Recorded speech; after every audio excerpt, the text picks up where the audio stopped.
The house was eerily familiar yet disturbingly foreign as I pushed the door open. The television blasted through the apartment, the bass from an action movie rattling the walls. He never watched movies that loud. A strange, uneasy feeling settled in my stomach. I was supposed to be away for 2 more days. He didn't know I was coming home early. Setting my suitcase down gently, I stepped out of my heels, letting my sock-covered feet absorb the quiet of the floor. I crept through the dimly lit hallway, heart hammering, pulse deafening.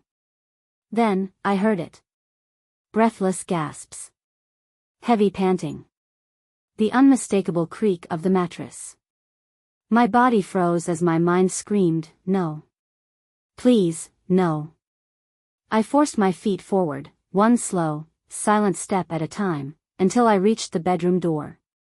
It was cracked open just enough for me to see inside. The moonlight seeping through the curtains painted the scene in muted silver and shadow. 2 tangled bodies, writhing under the sheets. And one of them was my husband. A laugh bubbled in my throat, a hysterical, uncontrollable sound that threatened to give me away. I bit my lips so hard I tasted blood. The sheets rustled as he shifted, his voice low and husky.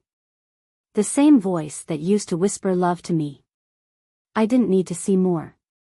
I had seen enough. I took a step back, forcing my trembling hands to remain steady. I would not cry. Not now. But I wouldn't leave quietly, either. My eyes landed on his pants, carelessly tossed over the chair in the corner. I walked to them without hesitation, my fingers swiftly pulling his wallet from the pocket. Credit cards. Driver's license. Everything he thought made him a man. Then, I turned to the shelf by the door. His precious BMW X7 keys sat in their usual place, gleaming in the soft light. I plucked them up, rolling them between my fingers.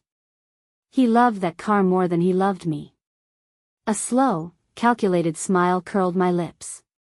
He would regret ever taking me for a fool. I cast one last glance at the bed where he lay tangled with betrayal, then turned on my heel and walked out. This was only the beginning.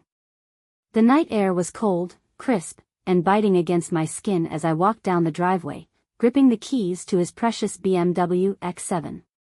My heart pounded, but not from sadness. Not anymore. This was pure, unfiltered adrenaline. Sliding into the driver's seat, I inhaled the familiar scent of expensive leather and his cologne lingering in the fabric. He babied this car more than he ever babied me. I started the engine, the soft purr of luxury roaring to life beneath my fingertips. It was time to make some adjustments. Step 1, a little financial devastation. I pulled out his wallet and flipped through the cards, my fingers pausing over his most prized possession, the black Amex. The one he always told me was for emergencies. Well, guess what, darling? This is an emergency. I reached for my phone and pulled up an online luxury car dealership. Wouldn't it be a shame if a few deposits were placed in his name? My fingers danced over the screen, securing non-refundable payments on multiple high-end vehicles. Custom orders. Untraceable, irreversible transactions. And while I was at it, a massive donation to a women's charity. His money, well spent. I smiled. Oh, this was too easy.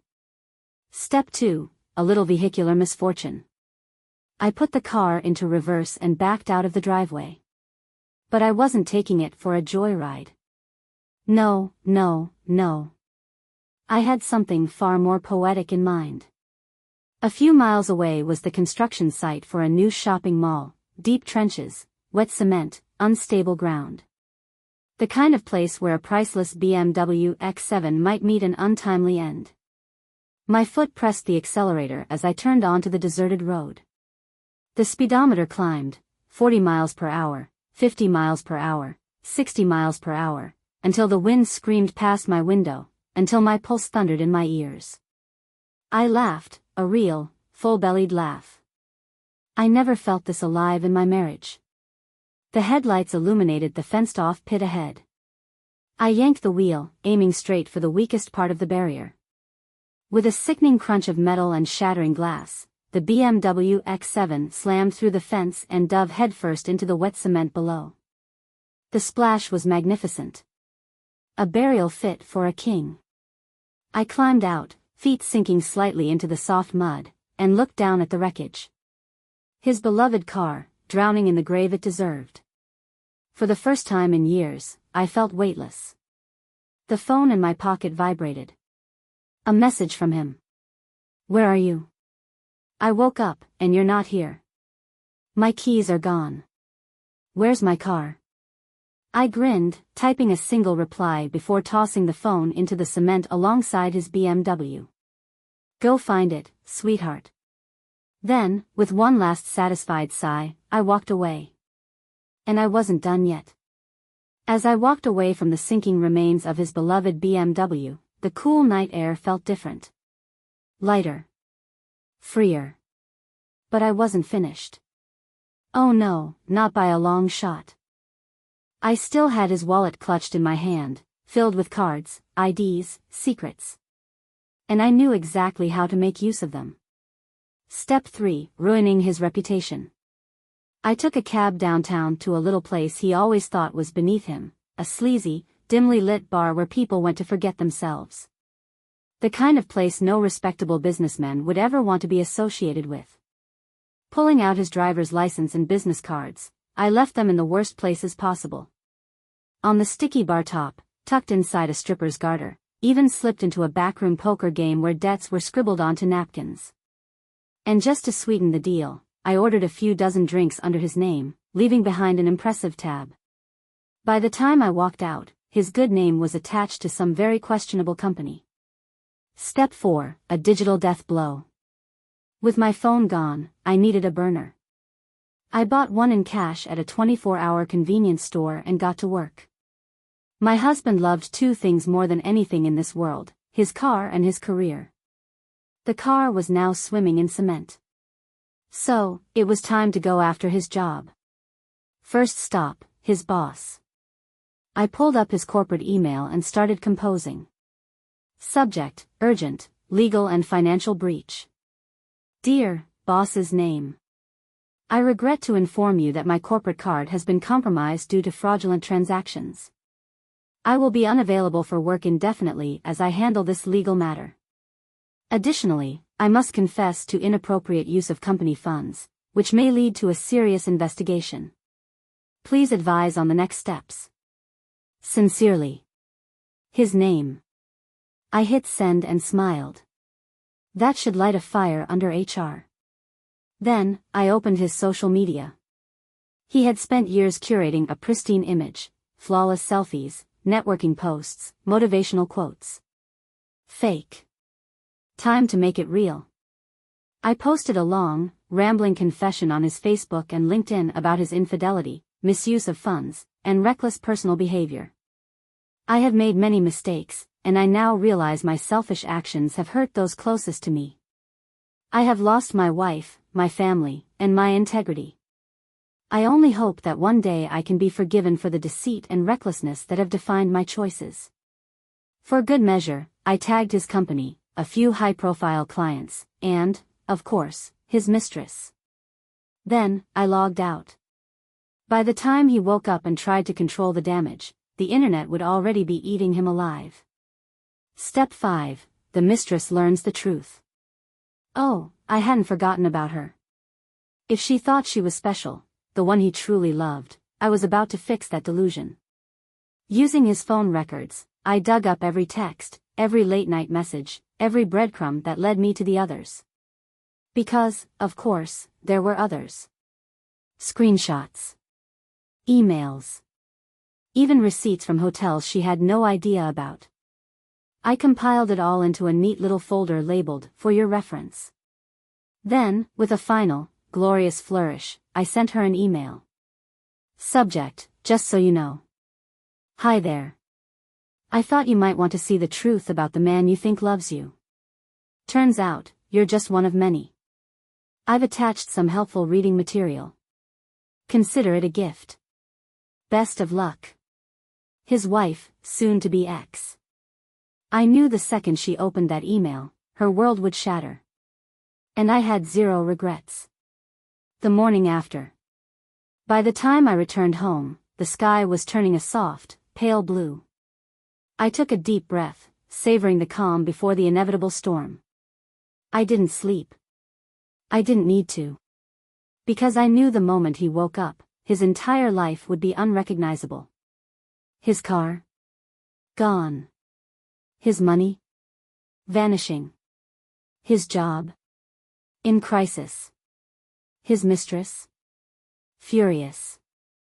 And his wife? Smiling. As I made myself a cup of coffee, my phone rang. His name flashed across the screen. I took a slow sip, letting it go to voicemail. Then, I sent him a single text. Check your email, sweetheart. Have a great day. And then, finally, I blocked his number. Game over. I sat on my couch, sipping coffee as the sun slowly climbed over the horizon. It was a beautiful morning. A peaceful morning. For me, anyway. For him?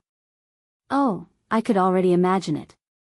He'd wake up groggy, probably expecting to find me curled beside him, still playing the role of the devoted wife.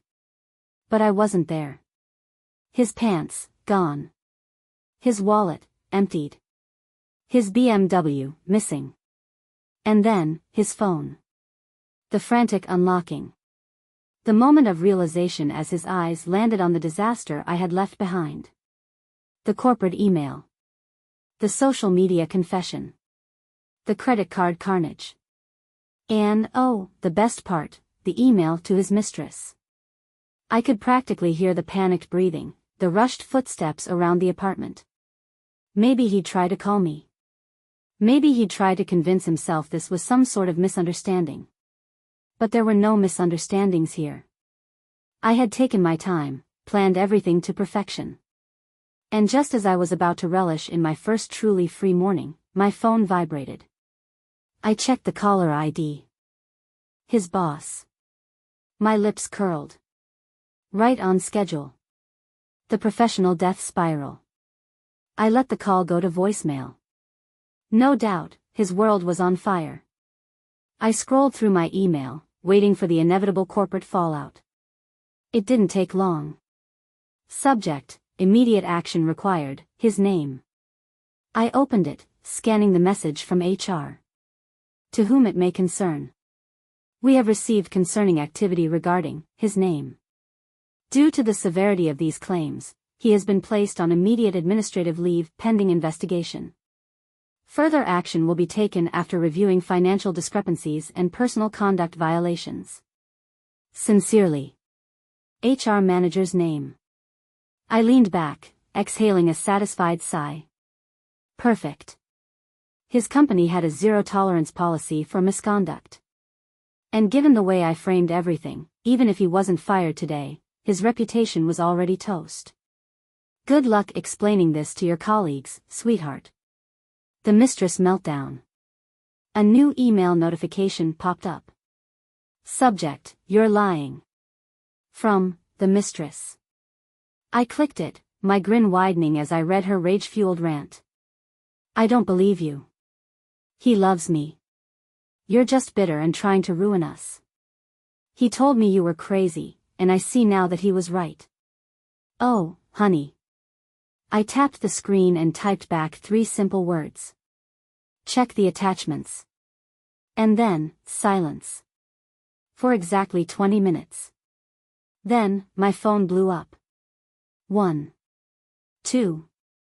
5 missed calls from her. I ignored them all, knowing exactly what was happening. She was reading. Digesting the truth. And soon, she would realize she was nothing but a disposable plaything in his long line of affairs. The moment he realized he was ruined. Another number flashed on my screen. His. I let it ring. Once. Twice. Then, a text came through. Where the hell are you? What did you do? Oh, now he was mad? How cute. I smirked and sent him a single photo, his BMW sinking in cement. Another text followed. What the F asterisk asterisk? Where is my money? What did you do to my job? Asterisk. I could almost hear the sheer desperation in his typing. I took my time before responding. Oh, sweetheart. I just did what you did to our marriage. Destroyed it. And then, for the last time, I blocked him. The aftermath, a queen rises. The next few days were glorious. I watched from a safe distance as his life collapsed in real time. His mistress dumped him. His job suspended him indefinitely. His accounts were frozen pending an investigation. And his reputation? Shattered. Meanwhile, I was already making moves. Divorce papers were drawn up. My lawyer, who I had hired weeks ago, assured me that given the circumstances, I'd be walking away with everything. I even had screenshots of his affair, just in case he thought of contesting it. And best of all? The house, mine. Turns out, when you buy a home in your name only, your cheating husband has no legal right to it. Poor baby. The final goodbye. A week later, as I sat in my beautifully quiet, man-free home, I received an anonymous package. Inside? His wedding ring. No note. No apology. Just cold, meaningless metal. I laughed, twirling it between my fingers before tossing it in a box labeled trash. Then, I poured myself a glass of wine, stepped out onto my balcony, and let the cool evening air wash over me. I had been betrayed. I had been lied to. But I was never the fool. Because in the end, I didn't just leave him. I erased him. A month had passed since I torched my husband's life. And let me tell you, watching karma do its work had been delicious. He was drowning in debt, jobless, and living in a rented room because his mistress had kicked him out. I should have been satisfied. But then, he had the audacity to try and win me back. The pathetic attempt. It started with an email. Subject, I miss you. Baby, I've made mistakes. I wasn't thinking. I was lost, and I took you for granted. But I swear, I never meant to hurt you. I realize now that I was wrong. You are the best thing that ever happened to me. Can we talk? Please? I need to see you. Oh. Oh, this was rich. I almost felt sorry for him. Almost. Because let's be honest, he didn't miss me. He missed his comfortable life. He missed his money, his status, his BMW. He missed having a devoted wife who covered his flaws and cleaned up his messes. But he didn't miss me. And I had the perfect way to prove it. The setup. I agreed to meet him. Public place, upscale bar, our old spot. The moment he saw me, I could tell he thought he had a chance. He looked like a wreck, disheveled hair, stress lines creasing his once pristine face, a cheap button-down that screamed, I lost my six-figure job. I, on the other hand? Flawless. New dress. New heels. Freshly manicured nails wrapped around a martini glass. I had never looked better. He swallowed hard, eyes scanning me with that familiar possessiveness. I let him talk. Let him beg. I know I hurt you, but I want to fix this. You don't have to forgive me today, but we can start over. We're meant to be, you know that. Blah, blah, blah. What a joke. I took a slow sip of my drink before setting it down. Then, I leaned in just enough for my voice to be syrupy sweet. Oh, sweetheart. His eyes lit up. And then I ended him. I just came to tell you I'm engaged. Checkmate. The color drained from his face. What? I smiled, pulling my phone from my bag and casually flashing the fake engagement ring I had borrowed from a friend. Yeah, crazy, right? After I left you, I reconnected with someone amazing. Someone who actually values me. I took a slow sip of my martini, letting that sink in. You always told me no one else would want me. That I'd be lost without you. I tilted my head, studying his miserable expression. Guess you were wrong. Silence. Pure, glorious silence. He tried to stammer something, but I was already standing. Anyway, I should go. My fiancé's waiting. Then, with a smile, I dropped $100 bill on the table, his money, from one of the cards I had drained. And I walked away. For good. Epilogue, the legend lives on. The fallout? Even better than I imagined. He tried to contact me. Blocked. He tried to spread rumors. No one cared. He tried to find out if I was really engaged. Didn't matter. Because I was free. And him? Still drowning in the wreckage of his own mistakes.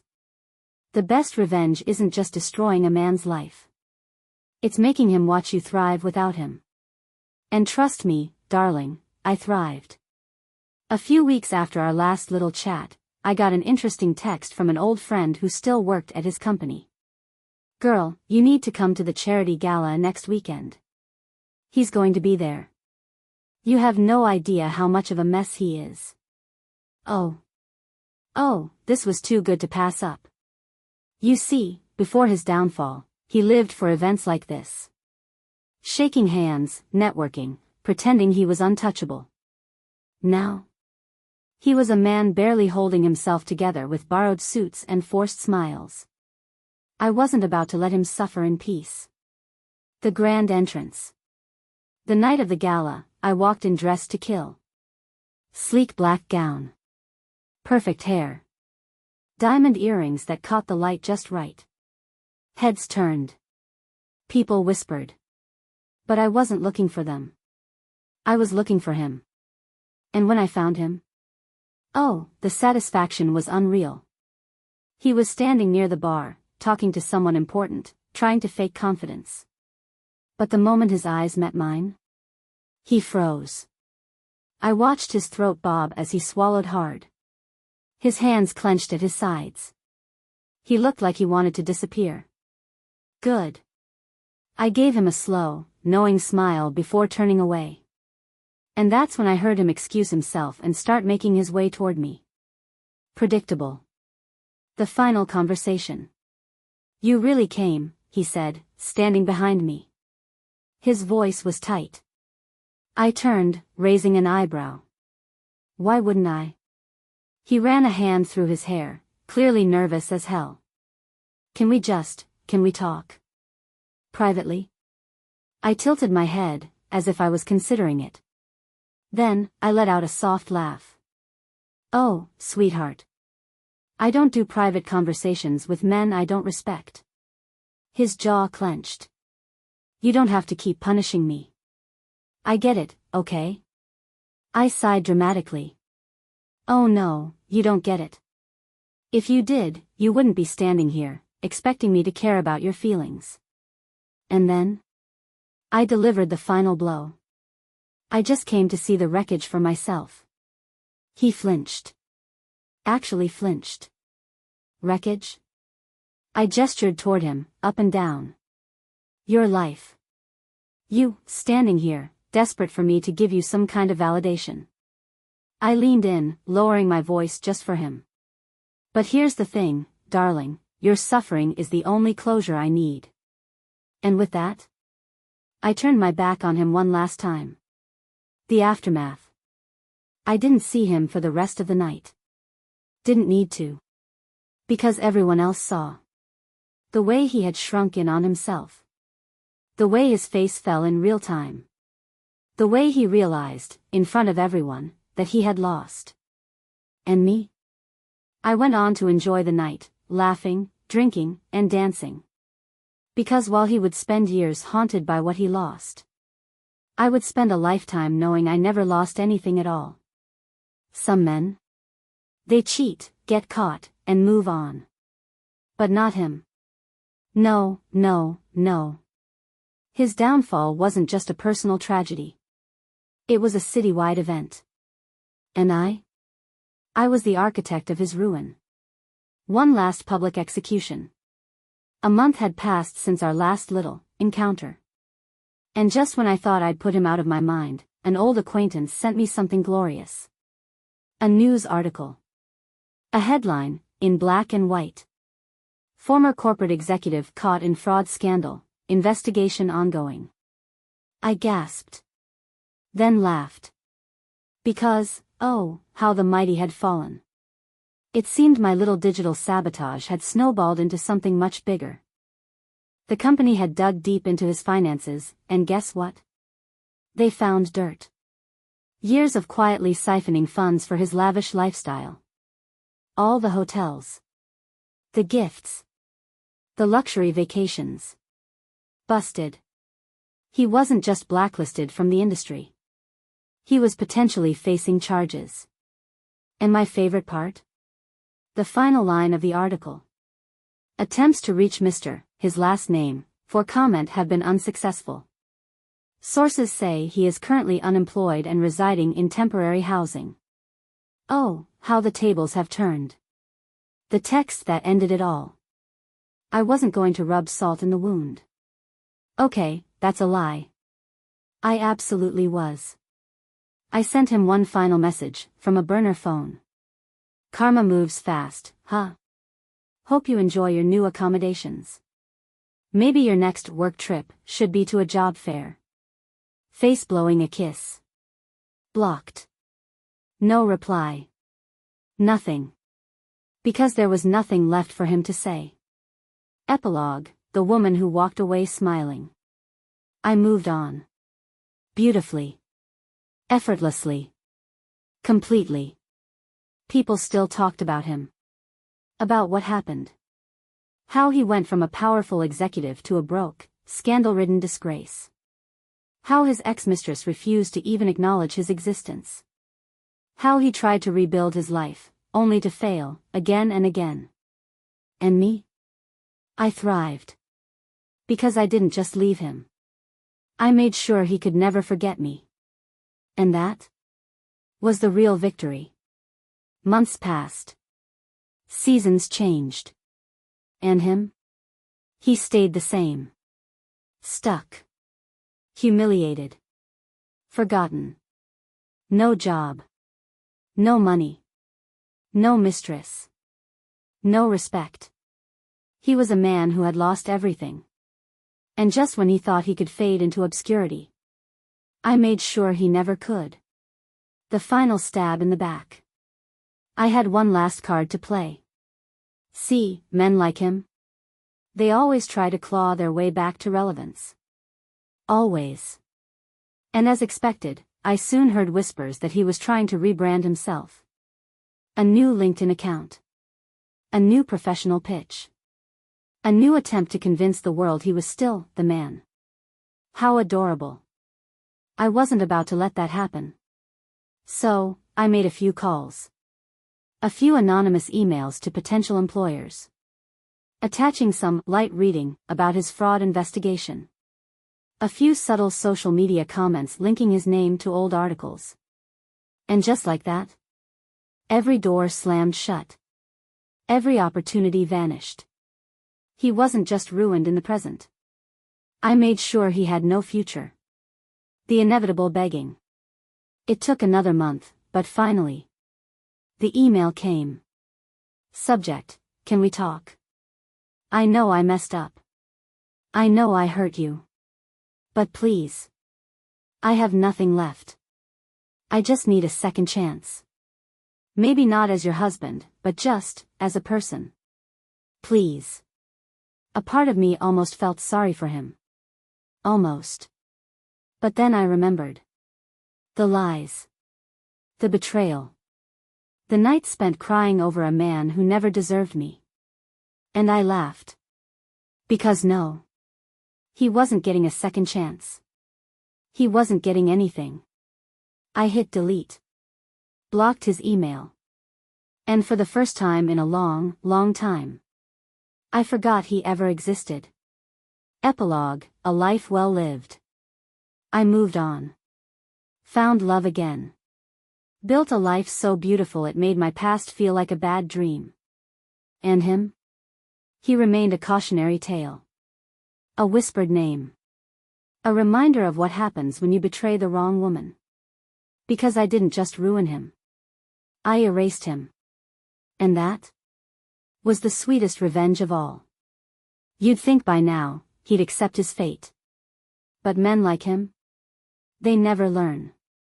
Even after Heavy checkmark destroyed his career. Heavy checkmark drained his money. Heavy checkmark shattered his reputation. Heavy checkmark turned his mistress against him. Heavy checkmark watched him beg for a second chance. He still thought he could rise from the ashes. And I couldn't let that happen. The final public humiliation. Months had passed. I had moved on.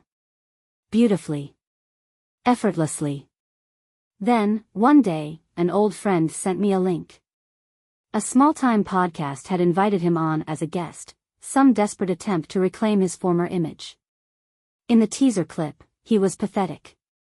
Talking about lessons learned. Acting like he was a victim of bad luck. Dodging any real accountability. Oh, no, no, no. I wasn't going to let this revisionist history slide. Rewriting his story. The right way. I reached out to the podcast anonymously. Let's just say, they received some very interesting material. Screenshots of his affairs. Financial documents from the investigation. A full breakdown of the lies he told. And the best part? I wasn't the only one who had receipts. His ex-mistress chimed in, too. By the time the podcast aired, it was no longer about his redemption. It was a public trial. The hosts roasted him. The comments section obliterated him. His name became a viral joke. And me? I sipped my wine and watched it all unfold. The aftermath, he could never show his face again. After that? He disappeared. Deleted his social media. Moved to a new city. Tried to start over. But no matter where he went, his past followed him. Because when people Googled his name, the truth was right there. His downfall wasn't just a moment. It was a permanent stain. A legacy of failure. And that was the greatest revenge of all. You'd think by now, he'd learned his lesson. That he'd accept his fate. But men like him? They never do. Even after the public disgrace. Even after his name became a joke. Even after he was erased from everything he once was. He still tried to crawl back. The last time he reached out. One night, long after I had moved on, a strange number lit up my phone. I almost ignored it. But something told me, it was him. I answered. And the moment I heard his voice, I smiled. Because it was so small. So broken. Please, can we talk? I leaned back, swirling my wine. About what? I don't know what to do. I have nothing left. I let the silence stretch. Because this was the moment he realized he was truly, utterly alone. What do you want me to say? I asked, voice smooth as silk. He sighed. A long, defeated sound. I don't know. I just want to know if you ever really loved me. Ah. So that's what he needed. One last scrap of dignity. Too bad for him. I had none left to give. I chuckled softly, taking one last sip of my drink before whispering. I don't remember. Then, I hung up. And that was it. The last time I ever heard from him. The woman who won. I never checked on him again. Never looked him up. Because to me, he no longer existed. He had spent years erasing me with his lies. So I made sure, in the end, he was the one erased.